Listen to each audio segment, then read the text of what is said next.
গত বছরের কলকাতা লিগের চ্যাম্পিয়নকে সেটা এখনও রায় বেরোয়নি কোর্টের তরফ থেকে।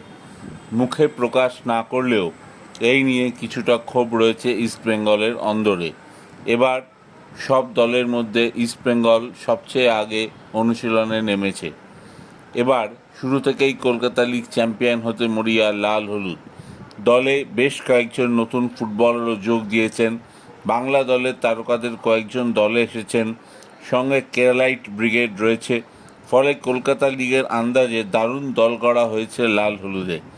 এবারও জয়ের ধারা বজায় থাকবে আশাবাদী সমর্থকরা, আশাবাদী বিনোদ জর্জ। পাশাপাশি এই টুর্নামেন্ট ভালো খেলতে পারলে খুলে যাবে সিনিয়র দলের রাস্তাও। সেটাও জুনিয়র প্লেয়ারদের কাছে একটা এক্সট্রা মোটিভেটিং ফ্যাক্টর। ভরসা দেবেন আদিত্য পাত্র, গৌরব সাউ, জুলফিকার গাজীরা। চাকু মান্ডি, মনতোষ সুমন দে, আদিল আমন্দের সঙ্গে সন্তোষ ট্রফি দলের বেশ কয়েকজন প্রতিভাবান ফুটবলার রয়েছেন। এদের মধ্যে তন্ময় দাস আছেন, বিক্রম প্রধান আছেন, আমন সিকে আছেন, সায়ন ব্যানার্জি তো বেশ বড় ম্যাচেও খেলেছেন। মনতোষ মাঝি নতুন যোগদান করেছেন, সন্তোষ ট্রফিতে তিনি নজর কেড়েছিলেন। এরপর বিষ্ণু, ডেভিডরা জলে চলে এলে ইস্টবেঙ্গলের গভীরতা এবং শক্তি আরও বেড়ে যাবে কলকাতা লিগে।